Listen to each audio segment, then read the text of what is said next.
নমস্কাৰ স্বাগতম জনাইছো সকলোকে দুৰ্যোগৰ সন্মুখীনৰ আন এটি খণ্ডলৈ মই কৃতিকা উপস্থিত হৈছোহি দুৰ্যোগৰ সন্মুখীনৰ ইয়াৰ আগৰ খণ্ডলিত আমি কথা পাতিছিলো যে যদি কিবা দুৰ্যোগ আহে তেতিয়াহলে তাৰ সন্মুখীন হ'বলৈ আমি নিজকে কি ধৰণে তৈয়াৰ কৰি ল'ব লাগে বা প্ৰস্তুত হ'ব লাগে আৰু এতিয়া আজিৰ এই বিশেষ খণ্ডটিত আমি কথা পাতিম যে দুৰ্যোগ অহাৰ পিছত যিয়ে বিশেষ ভূমিকা পালন কৰে হেয়া হস্পিটেলসমূহ সেই বিশেষ ভূমিকা পালন কৰিবলৈ হস্পিটেলসমূহ কিদৰে সাজু হয় দুৰ্যোগৰ সন্মুখীন হ'বলৈ তেওঁলোকৰ যি কাৰ্যক্ষমতা আৰু সেই সমূহৰ ষ্ট্ৰাকচাৰৰ সৈতে হিহঁতৰ যি কাৰ্যক্ষমতা তাক আমি কি ধৰণে উদগনি দিব পাৰো কি ধৰণে আহিবলগীয়া সময়বোৰত তেওঁলোকৰ কাৰ্যক্ষমতাক বৃদ্ধি কৰিব পাৰি ইয়াৰ বিষয়ে আজি আমি চৰ্চা কৰিম লগতে আমি জানিম যে দুৰ্যোগক মোকাবিলা কৰিবলৈ আজিৰ তাৰিখত ভাৰতৰ হস্পিটেলসমূহ কিমান দূৰ প্ৰস্তুত তেন্তে আহক আমি আৰম্ভ কৰো আজিৰ এই বিশেষ খণ্ডটি প্ৰথমে চিনাকি কৰাই দিওঁ আজি আমাৰ বিশেষ অতিথিসকলৰ লগত যি আমাৰ ষ্টুডিঅ'ত উপস্থিত আছে লগতে অনলাইনে জড়িত হৈ আছে প্ৰথমে মই চিনাকি কৰাই দিওঁ মিষ্টাৰ কৃষ্ণৱত আমাৰ মাজত আছে যি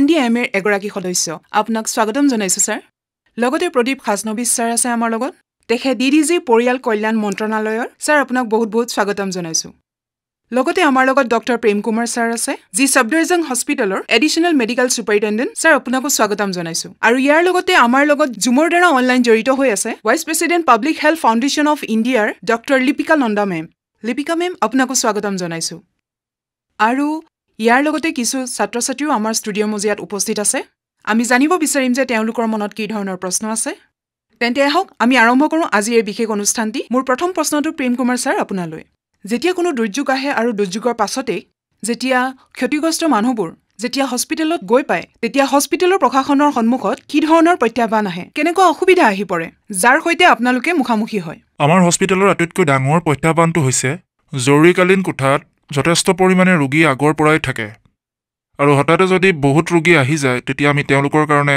বিচনাপাতিৰ লগতে অন্যান্য সা-সঁজুলিবোৰো যোগাৰ কৰিব লগা হয় আৰু দ্বিতীয়তে আমাৰ ডাঙৰ প্ৰত্যাহ্বানটো আহি পৰে যে যথেষ্ট পৰিমাণে ষ্টাফৰ দৰকাৰ হয় আমাক যিহেতু জৰুৰীকালীন কোঠাত অলৰেডি মানুহৰ অভাৰবাৰ্ডেন হৈয়ে থাকে ৰোগীৰ সংখ্যাও বহুত বেছি হয় আৰু সেই অৱস্থাটোৰ কাৰণে আমাৰ ডিজাষ্টাৰ মেনেজমেণ্টৰ প্লেন বনাই থোৱা হৈছে তেতিয়া আমি সেই প্লেনটো এক্টিভেট কৰি দিওঁ আৰু সেই এক্টিভেট কৰাৰ যি এটা প্ৰপাৰ ছিষ্টেম আছে কথা হ'ল যেনেকৈ আমাৰ কেজুৱেলিটিৰ ভিতৰত কণ্ট্ৰল ৰুম থাকে কণ্ট্ৰল ৰুমলৈ যদি খবৰ আহে যে কেনেবাকৈ ক'ৰবাত দুৰ্যোগ ঘটিছে তেন্তে তেনেকুৱা অৱস্থাত আমি মানে যিমানবোৰ আমাৰ টেলিফোন ডিপাৰ্টমেণ্ট আছে আমি সকলোকে ইনষ্ট্ৰাকশ্যন দি দিওঁ যে আপোনালোকে সকলো HOD আৰু এডিশ্যনেল MSক লগতে যিসকল লোকক আমি ডিজাষ্টাৰ মেনেজমেণ্ট প্লেনৰ ভিতৰত ৰুল এণ্ড ৰেছপনচিবিলিটি এছাইন কৰি থোৱা হৈছে যে সেই সময়ত তেওঁলোকে কি কাম কৰিব লাগিব সেই সকলোবোৰ আমি জনাই দিওঁ আৰু ইয়াৰ উপৰিও আমাৰ যি MT ষ্টাফ আছে আমাৰ যি নাৰ্ছিং এটেণ্ডেঞ্চ আছে তেখেতসকলৰো বিশেষ ভূমিকা থাকে আৰু অন্যান্য ষ্টাফক আমি অন্যান্য ঠাইৰ পৰাও আমি মবিলাইজ কৰোঁ যেতিয়াই ইমাৰ্জেঞ্চি আহি পৰে লগতে ডক্টৰো আছে আমি তেওঁলোককো মাতিব পাৰোঁ যদি আৱশ্যক হয় তেন্তে আমাৰ যি ইমাৰ্জেঞ্চি ষ্ট'ৰ আছে সেয়াও আমি খুলি লওঁ আৰু তাৰ পৰা আমি ঔষধ পাতি লৈ ব্যৱহাৰ কৰোঁ হয় ধন্যবাদ ছাৰ মোৰ পৰৱৰ্তী প্ৰশ্ন কৃষ্ণ ছাৰ আপোনালৈ যি ধৰণে আমি দেখা পাওঁ যে হস্পিটেলৰ যি সুৰক্ষা সেইটো এটা গম্ভীৰ বিষয় ইয়াৰ আগতে আমি দেখিছোঁ যে বহুতো প্ৰাকৃতিক দুৰ্যোগ হস্পিটেলসমূহতো আহি পৰিছিল জুই লগাৰ দৰে ঘটনাও আমি দেখিছোঁ এই ক্ষেত্ৰত হস্পিটেলসমূহৰ কি ধৰণৰ নীতি আৰু প্ৰস্তুতি হ'ব লাগে তিনি ধৰণৰ বিপদ থাকে হয় এটা এই ধৰক জুইৰ দুৰ্ঘটনা আৰু বিগত কেইবছৰত কেইবাখনো হস্পিটেলত হয় জুই লাগিছিল দ্বিতীয় এইটো যে কেইবাখনো হস্পিটেল প্ৰাকৃতিক দুৰ্যোগৰ বাবে প্ৰভাৱিত হয় এই ধৰক বানপানী আহিলে হয় আৰু এই ধৰক চাইক্লন আহি গ'ল যাৰ বাবে সিহঁতৰ কাম কাজত প্ৰভাৱ পৰে আৰু তৃতীয়টো হ'ল এইটো যে যি হয় যাৰ দ্বাৰা বিদ্যুতৰ যোগানত যদি কিবা ব্যৱধান আহি পৰে এই ধৰণেৰে কিছুমান ধৰক যেনে পানীৰ সমস্যা আহি পৰিল য'ত ছিষ্টেমত কাম কৰাত যদি কিবা ক'ব বিচাৰিছোঁ যে যদি ব্ৰেকডাউন হয় তেন্তে তাৰ কাৰণেও হস্পিটেলৰ কাম কাজত প্ৰভাৱ পৰে আৰু এইবোৰে তিনি ধৰণৰ বিপদৰ সন্মুখীন হ'বৰ বাবে প্ৰতিখন হস্পিটেলত এটা ষ্টেণ্ডাৰ্ড অপাৰেটিং প্ৰচিডিউৰ থাকিব লাগে আৰু কেনেধৰণে মানে এই ধৰণৰ যদি কিবা ঘটনা ঘটি যায় তেতিয়া হস্পিটেলে ইয়াৰ ওপৰত কি ধৰণৰ কাৰ্যপন্থা হাতত ল'ব আৰু কি ধৰণে ৰোগীৰ সুৰক্ষা সুনিশ্চিত কৰিব SOPৰ আধাৰত প্ৰতিখন হস্পিটেলক এটা ইমাৰ্জেঞ্চি এণ্ড ইভেকুৱেশ্যন প্ৰচিডিউৰ বনাব লাগে হয় কিয়নো ৰোগীসকলক কি ধৰণে মানে বচাব লাগিব সিহঁতৰ বাবে কি আৱশ্যকীয় সুবিধা মানে সেইবোৰ কি ধৰণে উপলব্ধ কৰাব পাৰি যদি ৰোগীসকলক আন ঠাইলৈ নিব লাগে তেন্তে কেনেকৈ সিহঁতক সুৰক্ষিত ৰূপে নিব পৰা যাব আৰু এই যে SOP আছে ইমাৰ্জেঞ্চি এণ্ড ইভেকুৱেশ্যন প্ৰচিডিউৰ আছে এইবোৰক সদায় আপডেট কৰি থকাৰ দৰকাৰ আছে মোৰ পৰৱৰ্তী প্ৰশ্ন প্ৰদীপ ছাৰ আপোনালৈ বিগত বছৰসমূহত আমি দেখিছোঁ যে যেনেকৈ COVID-19ৰ আগমন হৈছিল সেই সময়ত হস্পিটেলসমূহৰো আমি বিশেষ ভূমিকা দেখিবলৈ পাইছিলোঁ যদি আজিৰ তাৰিখতো তেনেধৰণৰ কোনো দুৰ্যোগ আহে তেন্তে আমাৰ দেশৰ যিবোৰ হস্পিটেল আছে সেইবোৰ কিমান দূৰ সাজু এইটো এটা গুৰুত্বপূৰ্ণ প্ৰশ্ন যে আমাৰ প্ৰস্তুতি কেনেধৰণৰ যদি আমি কওঁ ভাৰত চৰকাৰৰ তৰফৰ পৰা আমি অলৰেডি সকলো ৰাজ্যলৈকে আৰু জিলাসমূহলৈও যথেষ্ট পৰিমাণে ধনৰাশি দিছোঁ যাতে নতুন নতুন বিচনা তৈয়াৰ কৰিব পাৰে আৰু আইচলেশ্যন ইউনিট বনাব পাৰে বিশেষভাৱে যদি আমি কোভিডৰ কথা আলোচনা কৰোঁ ইয়াৰ ওপৰত ভাৰত চৰকাৰৰ তৰফৰ পৰা আমাৰ কিছুমান প্ৰগ্ৰেম বনোৱা হৈছে দুৰ্যোগৰ সময়ত যদি কিবা হয় তেন্তে how they can work upon it like health sector disaster preparedness and response নামৰ ভাৰত চৰকাৰৰ এটা অনুষ্ঠান আছে য'ত জেনেৰেলি হস্পিটেল এডমিনিষ্ট্ৰেটৰক আমি ট্ৰেইন কৰোঁ যে তেওঁলোকে হস্পিটেল এখনত ডিজাষ্টাৰ মেনেজমেণ্ট প্লেন কেনেকৈ কৰিব তেওঁলোকক আপডেট কৰা হয় কৃষ্ণমূৰ্তি ছাৰে ইতিমধ্যে কৈছেই তেওঁলোকক সময়ে সময়ে আপুনি কিদৰে আপডেট কৰিব যদি আমি হস্পিটেল ছেফটিৰ বিষয়ে ক'ব খোজোঁ generally it can be structural or non structural হ'ব পাৰে ষ্ট্ৰাকচাৰেল মানে এইটো হয় যে য'ত হস্পিটেলখন সাজি থকা হৈছে তাৰ যিটো লেআউট প্লেনিং ইত্যাদি সেইটো কেনেকৈ সজোৱা হৈছে নন ষ্ট্ৰাকচাৰেলৰ বিষয়ে ক'ব গ'লে তাত যিডাল বিম বনোৱা হৈছে চিমেণ্ট ইত্যাদি যিবোৰ ব্যৱহাৰ হৈ আছে সেইবোৰৰ কি ধৰণৰ কোৱালিটি সেইবিলাকৰ বিষয়ে চৰ্চা কৰা হয় আৰু যদি মই ফাংচনেলৰ বিষয়ে ক'বলৈ যাওঁ it is not only the main power আপোনালোকক ইলেক্ট্ৰিচিটি লাগিব আপোনালোকক পানী লাগিব আপোনালোকক চেনিটাইজেশ্যন লাগিব আপোনালোকক ডেড বডি মেনেজমেণ্টৰ কাৰণে ফেচিলিটি লাগিব so' they should be available throughout the period যে সেই আটাইবোৰ কি ধৰণে হয় ইয়াৰ কাৰণে স্পেচিয়েল ট্ৰেইনিং দিয়া হয় অকল হস্পিটেলৰ এডমিনিষ্ট্ৰেটৰকে নহয় আমি এটা কোৰ্ছো ডেভেলপ কৰি আছোঁ উইথ হস্পিটেল ইঞ্জিনিয়াৰ্ছ এণ্ড এডমিনিষ্ট্ৰেটৰ্ছ হয় যাতে তেওঁলোকৰ আগলৈ এইটো কামত আহে ইয়াৰ উপৰিও যদি কিবা এনেধৰণৰ দুৰ্যোগ আহি পৰে যিসকলে এই দুৰ্যোগৰ সময়ত কাম কৰে বা দুৰ্যোগক ফেচ কৰে there is a huge effect of psychosocial effect that has been seen যিবোৰ ইয়াৰ ভিতৰত মানে অন্তৰ্গত তেনে চাইক'ছ'চিয়েল ইম্পেক্টৰ বাবেও আমি কিছুমান স্পেচিয়েল ট্ৰেইনিঙৰ ব্যৱস্থাও কৰোঁ টিউটিজ ট্ৰেইনিং কৰাওঁ যাতে ৰাজ্য স্তৰ আৰু জিলা স্তৰতো আমি এক নিম্নগামী কৰিব পাৰোঁ ইয়াৰ উপৰিও যদি chemical biological radio' nuclear disaster হৈ যায় that we are also having special training courses that have been given specially on the chemical biological and radionuclear events karone je ami kenekoi tar pora ami uddhar hobo paro specially PSCSC er jihokol doctor ase specially ami jitu target kori asu at the juncture is to the nuclear power plant people working in the preferred level jodi enekwa dhoroner kiba hoy tenale khei rogi jonok apuni decontaminate keneke koribo তাত থকা পানীখিনিক আপুনি কি ধৰণে ইনএক্টিভেট কৰিব আৰু তেতিয়া সাবসিকুৱেন্টলি তেওঁৰ চিকিৎসাৰ কাৰণে তেওঁ কলৈ লৈ যাব ইয়াৰ বাবে ভাৰত চৰকাৰে ৰাজ্য স্তৰত কিছুমান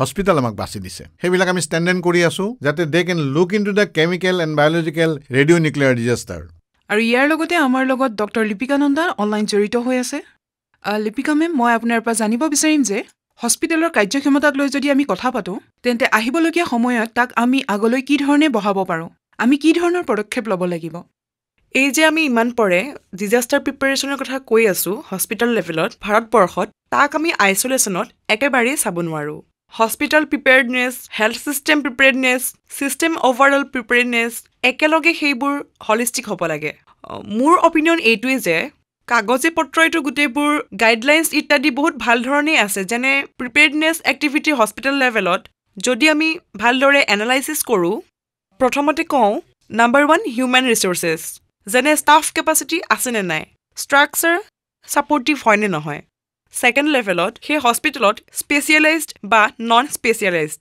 ইকুইপমেণ্টছ আছেনে নাই ৰিলেটিং যি ডিজাষ্টাৰক ৰিলেট কৰি ফিজিকেল স্পেচ আছে কি নাই আৰু সেই ষ্টেণ্ডাৰ্ড ফ'ল' কৰে নে নকৰে তাৰ লগতে কমাণ্ড আৰু control communication coordination continuity of A operation community infrastructure connection with the community বৰ দৰকাৰী কিন্তু মই যি দেখা পাইছোঁ আটাইতকৈ ইম্পৰ্টেণ্ট এইটো এই গাইডলাইনৰ লগে লগে মক ড্ৰিল হ'ব লাগে ৰেগুলাৰ মক ড্ৰিল হ'ব লাগে যেনে বোথ পাব্লিক ছেক্টৰত আৰু প্ৰাইভেট ছেক্টৰত। যেনে দুৰ্যোগটো একেধৰণৰ নহয়, ডিজাষ্টাৰ বিভিন্ন ধৰণৰ নেচাৰেল ডিজাষ্টাৰ হ'ব পাৰে, আৰু যেনে ৰেলৱে এক্সিডেণ্ট, ফায়াৰ, আৰ্থকুৱেক, এনেকুৱা বিভিন্ন ধৰণৰ যিবোৰ ডিজাষ্টাৰ আছে, তাৰ বাবে বিভিন্ন ধৰণৰ স্কিলৰ প্ৰয়োজন আৰু এপ্ৰ'চো ডিফাৰেণ্ট লাগে। এই যে মক ড্ৰিলবোৰ হয়, সেইবোৰ আমাৰ ছিষ্টেমত নাথাকেই।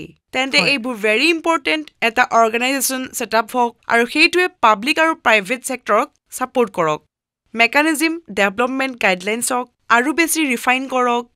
মানে ক'ব গ'লে গোটেই বছৰটোৱে ৰাউণ্ড দ্য ইয়েৰ এই ধৰণৰ যিবোৰ ডিজাষ্টাৰ প্ৰিপেয়াৰ্ডনেছ, হস্পিটেল প্ৰিপেয়াৰ্ডনেছ আৰু disaster round the year activity হ'ব লাগে, not one time or twice in a year or something like that. ধন্যবাদ লিপিকা মেম। আমি খন্তেক ৰম এটা বিৰতিৰ বাবে। বিৰতিৰ পাছত আমি পুনৰ চৰ্চা কৰিম আজিৰ এই টপিকটো লৈ। এটি সৰু বিৰতি।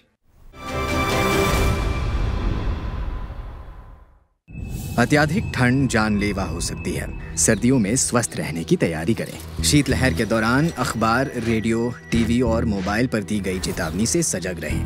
भोजन, पानी और अन्य आवश्यकताएं संग्रह करके रखें। पशुओं के लिए पर्याप्त चारे का संग्रह करें। ठंड में बाहर जाना कम करें और गर्म स्थान में रहें। शरीर की गर्मी बनाए रखने के लिए सिर, गला, हाथ और पैर ढकें।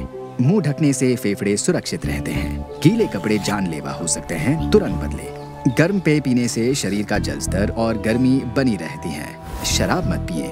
हाइपोथर्मिया के लक्षण हैं बदन ठंडा हो जाना, अतिशय कंपन, स्मृति दोष, भटकाव, असंतुलन, अस्पष्ट बोलना, अत्यधिक नींद और थकावट। फ्रॉस्ट बाइट के लक्षण हैं हाथ पैर की उंगलियां, कान की लोबियां और नाक के नथने फीके पड़ जाना। अगर ये लक्षण हैं, तुरंत 108 या स्थानीय एम्बुलेंस नंबर पर फोन करें या अस्पताल जाएं। सावधान रहें, सुरक्षित रहें। NDMA एवं IIPHG द्वारा जनहित में जारी।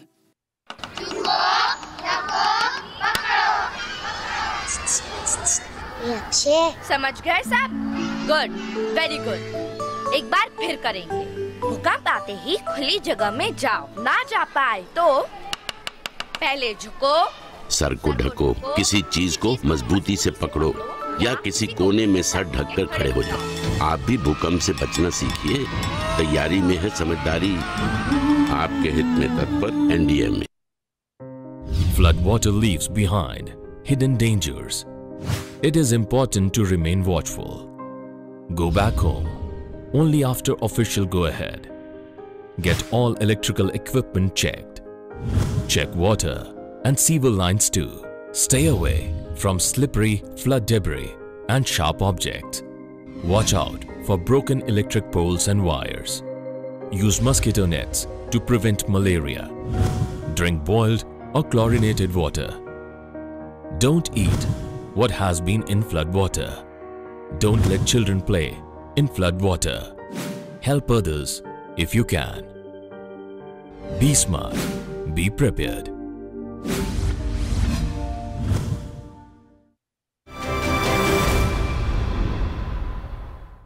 আৰু বিৰতিৰ পিছত আপোনালোকক পুনৰ স্বাগতম জনাইছো। আজিৰ এই বিশেষ খণ্ডটিত আমি কথা পাতি আছো যে দুৰ্যোগৰ লগত মোকাবিলা কৰিবলৈ হস্পিটেলৰ ফালৰ পৰা কিমানখিনি প্ৰস্তুতি। আজি এই বিশেষ খণ্ডটিত আমাৰ লগত জড়িত হৈ আছে MBBSৰ কিছু ছাত্ৰ-ছাত্ৰী।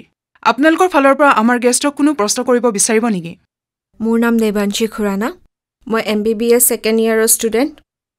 মোৰ প্ৰশ্ন এইটো যে এখন ডাঙৰ হস্পিটেলত আঘাত আৰু বিপদসমূহৰ চিনাক্তকৰণ কেনেকৈ কৰা হয় আৰু তাৰ বাবে যিবোৰ প্ৰস্তুতি আঁচনি তাক কেনেকৈ বিকশিত কৰা হয় আৰু তাক কেনেকৈ কাৰ্যকৰী কৰা হয়।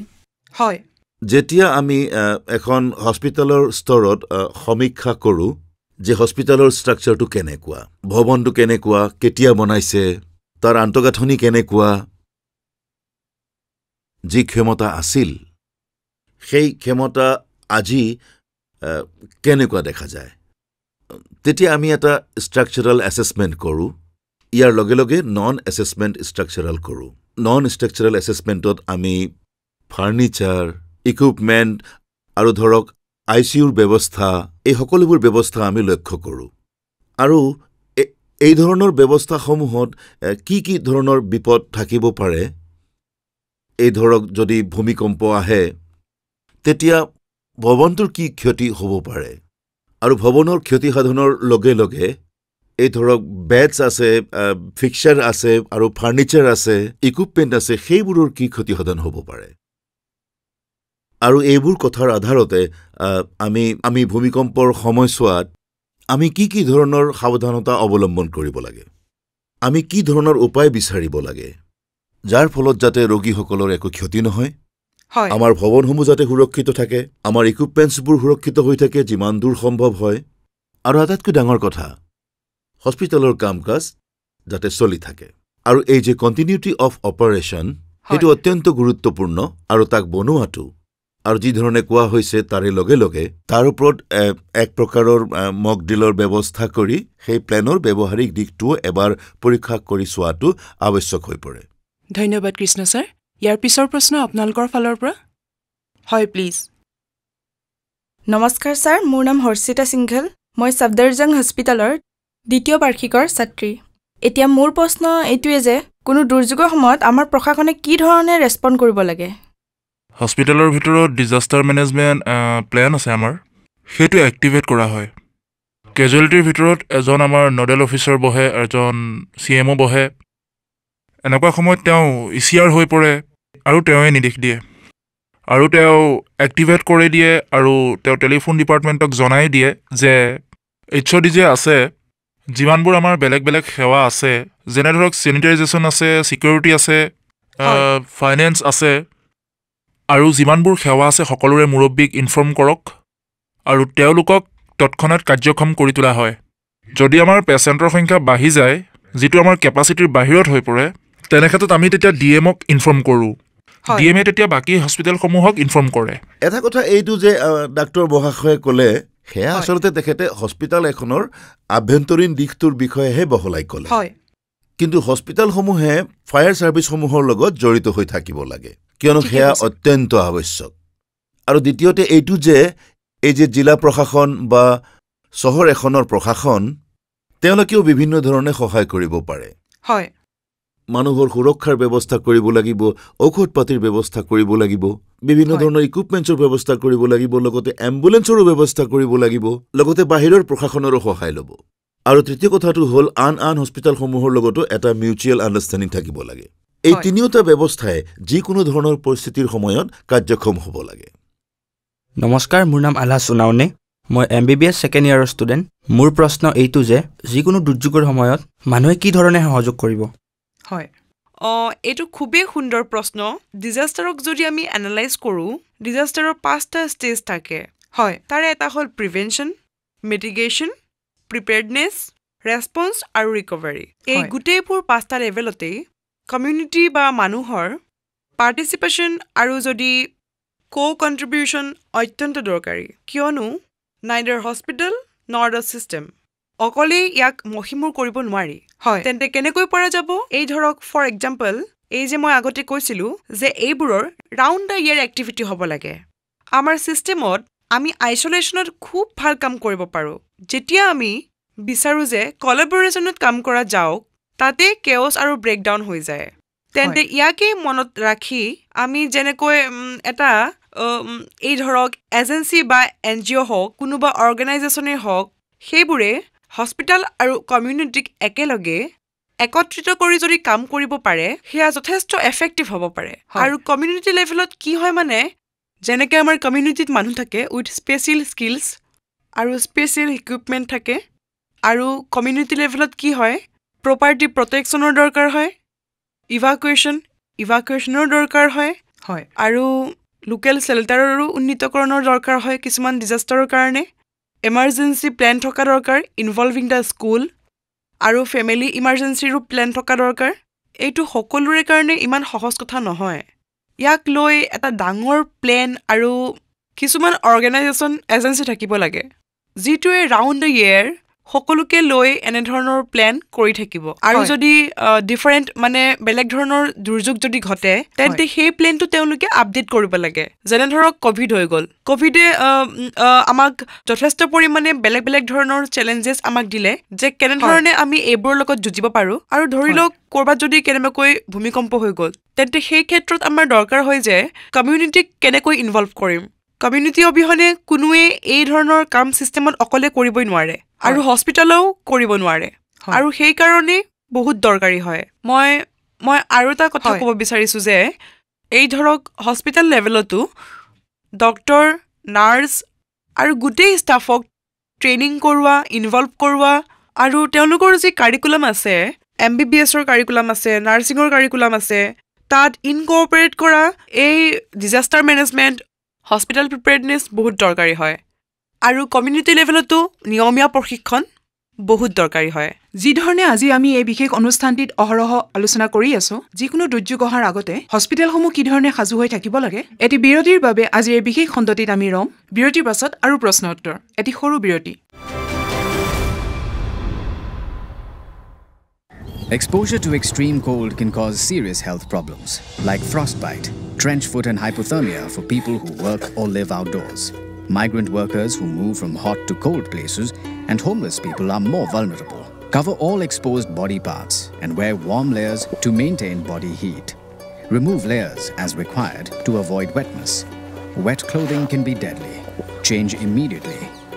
Work during the warmest hours of the day and take short breaks in a shielded area.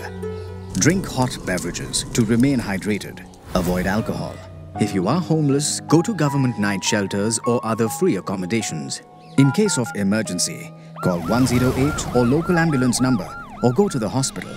Stay warm, stay safe. बुजुर्गों का शरीर शीघ्र ठंडा हो जाता है। शरीर का तापमान 35 डिग्री सेंटीग्रेड या कम हो जाने से उनको गंभीर स्वास्थ्य समस्याएं हो सकती हैं। ठंड में बाहर रहने पर या बेहद ठंडे कमरे में रहने से हाइपोथर्मिया हो सकता है। शीतलहर के दौरान एक से ज्यादा गर्म कपड़े पहने। शरीर का तापमान बनाए रखने के लिए सिर, गर्दन, हाथ और पैर पूर्ण रूप से ढके। बारिश या बर्फबारी हो तो वाटरप्रूफ जैकेट पहने।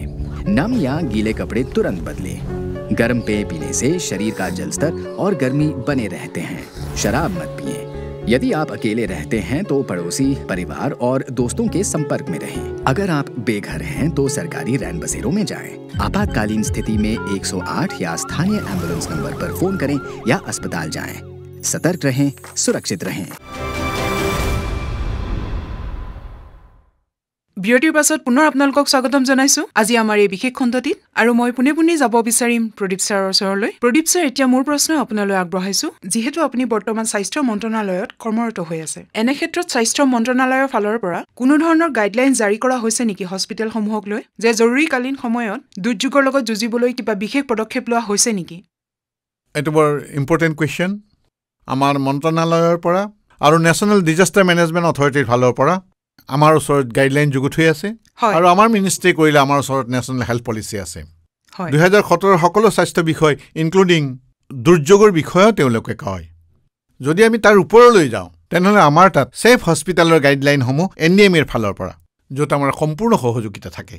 যেতিয়া এটা গাইডলাইন NDMAৰ ফালৰ পৰা তৈয়াৰ কৰা হয়, সকলো আমাৰ মিনিষ্ট্ৰীৰ সহযোগিতাত তৈয়াৰ কৰা হয়। তাত আমাৰো সহযোগিতাৰ পিছত এটা ছেফ হস্পিটেলৰ গাইডলাইন আমাৰ তাত তৈয়াৰ হৈ আছে। 2016ত কাৰ্যকাৰী হৈছে। ইয়াৰ উপৰিও নেশ্যনেল ডিজাষ্টাৰ মেনেজমেণ্ট প্লেন তৈয়াৰ হৈ আছে 2019ত NDMAৰ ফালৰ পৰা। ডেট ইজ অলছ' হেল্পফুল, যাতে আমি কি ধৰণেৰে দুৰ্যোগৰ সময়ত সুচাৰুৰূপে কাম কৰিব পাৰোঁ। ইয়াৰ উপৰিও আমি ট্ৰেইনিং কাৰিকুলাম তৈয়াৰ কৰি থৈছোঁ, যাৰ দ্বাৰা আমাৰ মানুহক, যিসকলে হস্পিটেলত কাম কৰে, স্পেচিয়েলি এডমিনিষ্ট্ৰেটিভ ষ্টাফ আৰু বাকী ষ্টাফ, যিসকলে দুৰ্যোগৰ সময়ত কি ধৰণে ফেচ কৰিব, মানে মোকাবিলা কৰিব পাৰে, তেওঁলোকৰ ট্ৰেইনিঙৰ বাবেও আমাৰ ওচৰত কাৰিকুলাম তৈয়াৰ হৈ আছে। ইয়াৰ উপৰিও আমাৰ ওচৰত ৰেডিঅ' নিউক্লিয়াৰ ইমাৰ্জেঞ্চিৰ কাৰণেও কাৰিকুলাম তৈয়াৰ হৈ আছে, যাৰ বাবে আমাৰ ট্ৰেইনিং চলি আছে। আৰু এই সকলোবোৰ আমাৰ luckily it's available in the political, মানে মই ক'ব বিচাৰিছোঁ যে basically available in the website of ministry of health and family welfare. যদি কোনোবাই বিচাৰে তেনেহ'লে ৱেবছাইটত গৈ চাব পাৰিব। ইয়াত কোনো ধৰণৰ বাধা নাই।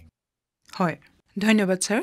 পৰৱৰ্তী প্ৰশ্ন কৃষ্ণ ছাৰ আপোনালৈ আগবঢ়াইছো। যিধৰণে হস্পিটেলৰ সুৰক্ষা বৰ্তমান এক গম্ভীৰ বিষয় হৈ পৰিছে, তেন্তে হস্পিটেলৰ সুৰক্ষাৰ বিষয়ে সাধাৰণ মানুহৰ মনত কি ধৰণে আমি সজাগতা বিয়পাব পাৰোঁ? লগতে হস্পিটেলৰ যি প্ৰবন্ধক বা প্ৰশাসক, তেওঁলোকৰ মাজত কেনেধৰণৰ গম্ভীৰতা আনিব পাৰি এই বিষয়ক লৈ?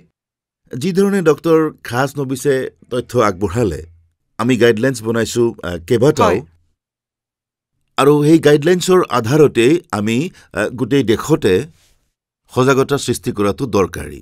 ইয়াৰ পোনপটীয়াকৈ মানে চিধা অৰ্থ এইটো যে প্ৰতিখন ৰাজ্যৰ প্ৰতি জিলাতেই এইসমূহক লৈ এটা ট্ৰেইনিং প্ৰগ্ৰামৰ ব্যৱস্থা কৰিব লাগে, য'ত ডক্টৰছ আৰু অন্য বহুতো ডিজাষ্টাৰ মেনেজমেণ্টৰ লগত জড়িত মানুহ আৰু স্বাস্থ্য বিভাগৰ উপৰিও যিবোৰ বাহিৰৰ মানুহ জড়িত হৈ আছে তেওঁলোকো ইয়াত সন্মিলিত হওক আৰু হস্পিটেলৰ স্তৰত জিলাৰ স্তৰত যিবোৰ ডিজাষ্টাৰ মেনেজমেণ্ট প্লান তৈয়াৰ হৈ আছে সেইবোৰক আমি ভালদৰে বনাব লাগে সেইবোৰক আমি পালন কৰিব লাগে সকলো নিয়মৰ পালন কৰিব লাগে আৰু সকলোবোৰ ব্যৱস্থাই কৰিব লাগে হয় তেন্তে আমি এটা ট্ৰেইনিং প্ৰগ্ৰামৰো ব্যৱস্থা কৰিছোঁ আৰু স্বাস্থ্য মন্ত্ৰণালয় আৰু NDMA একেলগ হৈ গোটেই দেশতে প্ৰতিখন ৰাজ্যতে ট্ৰেইনিং দিয়া হ'ব প্ৰথমে ট্ৰেইনিং অফ ট্ৰেইনাৰ্ছ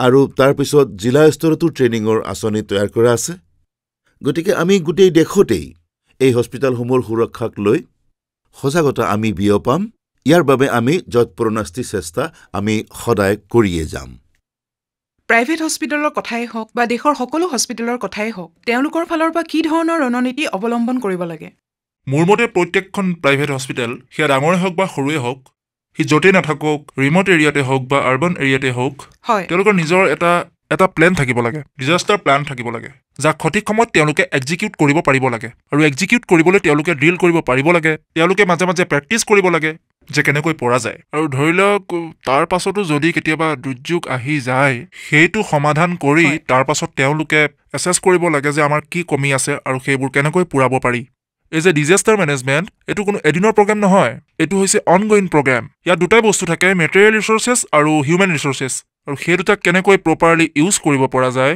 যাতে সৰহসংখ্যক লোকৰ জীৱন বচাব পাৰি যথেষ্ট সংখ্যক লোকৰ বাবে যাতে কাম কৰিব পাৰি এই লক্ষ্যটো সকলো হস্পিটেলৰে থাকিব লাগে লাগিলে সি ডাঙৰেই হওক বা সৰুৱেই হওক তেওঁলোকৰ এই এইমটো থাকিব লাগে যাতে আমি যথেষ্ট সংখ্যক লোকৰ জীৱন বচাব পাৰোঁ এটা বস্তু আৰু সংযোগ কৰিব লাগে যে কোৱালিটি ষ্টেণ্ডাৰ্ডো বৰ্তমান তৈয়াৰ হৈ আছে য'ত ডিজাষ্টাৰ ইজ ভেৰি ইম্পৰ্টেণ্ট যদি আমি চাওঁ পাব্লিক হেল্থ ছেক্টৰৰ কাৰণে there is already a program under কাকল য'ত দুৰ্যোগৰ সময়ত institute may be at the CHC level sub centre level or PHC level আচলতে তেওঁলোকে কি কাম কৰি আছে to response back to the disaster that is already there and that is getting assess যদি আমি প্ৰাইভেট ছেক্টৰত চাওঁ NBA এক্ৰিডিটেশ্যন যেতিয়া এখন হস্পিটেলে লয় তেতিয়া তেওঁলোকে প্ৰিভেনশ্যন কেনেকৈ কৰিব whether it is a fire safety earthquake safety so' এই আটাইবোৰ বস্তু ইয়াত ইনকৰ্পৰেট হৈ থাকে বহুত বহুত ধন্যবাদ ছাৰ আমাৰ লগত এই ধৰণে মত বিনিময় কৰাৰ বাবে আপোনালোক তিনিওকে ধন্যবাদ জ্ঞাপন কৰিছোঁ আজিৰ এই বিশেষ অনুষ্ঠানত সহযোগ কৰাৰ বাবে যি ধৰণে আজিৰ এই বিশেষ খণ্ডটিত আমি আলোচনা কৰিলোঁ যে হস্পিটেলসমূহত যেতিয়াই কিবা দুৰ্যোগ আহে তাৰ পিছত হস্পিটেলসমূহৰ পৰাই বিশেষ ভূমিকা পালন কৰা হয় আহি পৰে জীৱন ৰক্ষাৰ এক প্ৰত্যাহ্বান এই ক্ষেত্ৰত হস্পিটেলসমূহ কিমান প্ৰস্তুত আজিৰ এই খণ্ডটিত আমি জানিলোঁ ইয়াৰ লগে লগে আপোনালোকৰ পৰা বিদায় লৈছোঁ এই বিশেষ খণ্ডটিত ইমানেই নমস্কাৰ